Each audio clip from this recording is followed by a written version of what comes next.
ಆ ಮನೇಲಿ ರಾಣಿ ಥರ ಇದ್ದೆ, ಎಲ್ರಿಗೂ ಮುತ್ತಿನ ಮಗಳಾಗಿದ್ದೆ. ಆದರೆ ಇಲ್ಲಿಗೆ ಬಂದು ಹೀಗೆಲ್ಲ ಬದುಕುವಾಗಾಗ್ತಿದೆ.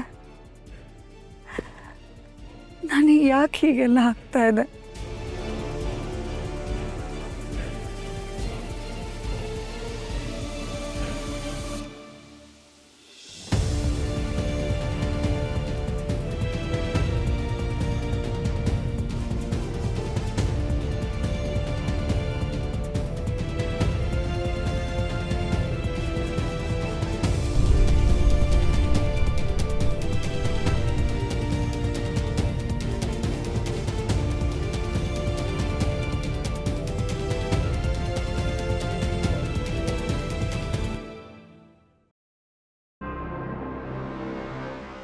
ಏನಾಯ್ತು ಇವಳಿಗೆ ಹೀಗೆ ಅಳ್ತಾ ಕೂತಿದ್ದಾಳೆ? ಕೆಲಸ ಮಾಡೋದಾಗುತ್ತೆ ಬಾ ಅಂತ ಏನಾದರೂ ಕತೆ ಕಟ್ತಾಳೋ ಏನೋ. ನಾನೇ ಮಹಾನಟಿ ಅಂದರೆ ನನಗಿಂತ ಒಂದು ಕೈ ಮೇಲೆ ಇದ್ದಾಳೆ. ಕುಮುದ, ಸ್ವಲ್ಪ ಸುಮ್ಮನಿರು. ಅಮೃತ, ಏನಾಯ್ತಮ್ಮ? ಯಾಕೆ ಹೀಗೆ ಅಳ್ತಿದ್ಯಾ?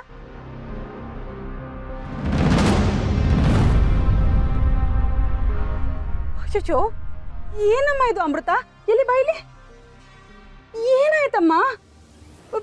ಮೈ ಕೈ ಎಲ್ಲ ಹೀಗೆ ಗುಳ್ಳೆ ಬಬ್ಬೆಗಳಾಗಿವೆ ಅಲ್ಲ, ಏನಾಯ್ತು?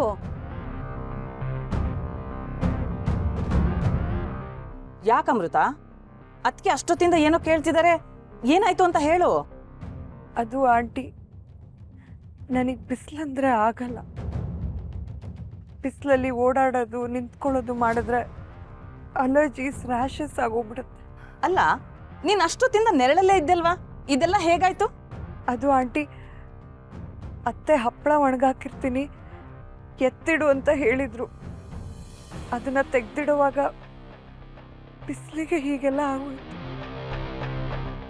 ಅಲ್ಲಮ್ಮ ಅಮೃತ, ಅದನ್ನ ಬಿಸಿಲಲ್ಲಿ ಎತ್ತಿಡುವಂಥದ್ದು ಏನಿತ್ತು?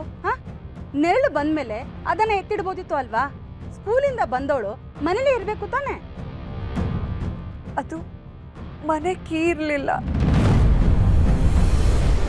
ನಾನು ಮೊದಲೇ ಹೇಳಿದ್ದೆ ತಾನೆ, ನಾವೆಲ್ಲಾದ್ರೂ ಹೊರಗೆ ಹೋಗ್ಬೇಕಾದ್ರೆ ಮನೆ ಬೀಗಿದ ಕೈನ ಪಾಟ್ ಕೆಳಗೋ ಮ್ಯಾಟ್ ಕೆಳಗೋ ಇಟ್ಟಿರ್ತೀವಿ ಅಂತ.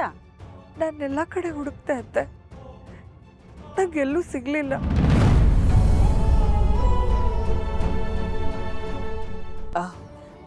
ಅದು ಇತ್ತೀಚೆಗೆ ಕಳ್ಳರ ಕಾಟ ಜಾಸ್ತಿ ಅಲ್ವಾ ಅದಕ್ಕೆ ಯಾಕೆ ಬೇಕು ಅಂತ ನನ್ನ ಜೊತೆಗೆ ಇಟ್ಕೊಂಡು ಬಂದೆ. ಅದು ಅಲ್ಲದೆ ಅಮೃತ ಇಷ್ಟು ಬೇಗ ಎಲ್ಲಿ ಬರ್ತಾಳೆ? ಸಾಯಂಕಾಲ ಸಂಜೀವನ್ ಜೊತೆ ಬರ್ತಾಳೆ ಅನ್ಕೊಂಡು ನನ್ನ ಜೊತೆಗೆ ತಗೊಂಡು ಬಂದೆ. ಕುಮುದ, ನಿನ್ನ ನಿರೂಪಣೆ ಸಾಕು. ಮೊದಲು ಬಾಗಿಲು ತೆಗಿ. ನೀನು ಮಾಡೋದೆಲ್ಲ ಇಂಥ ಕೆಲಸಗಳೇ.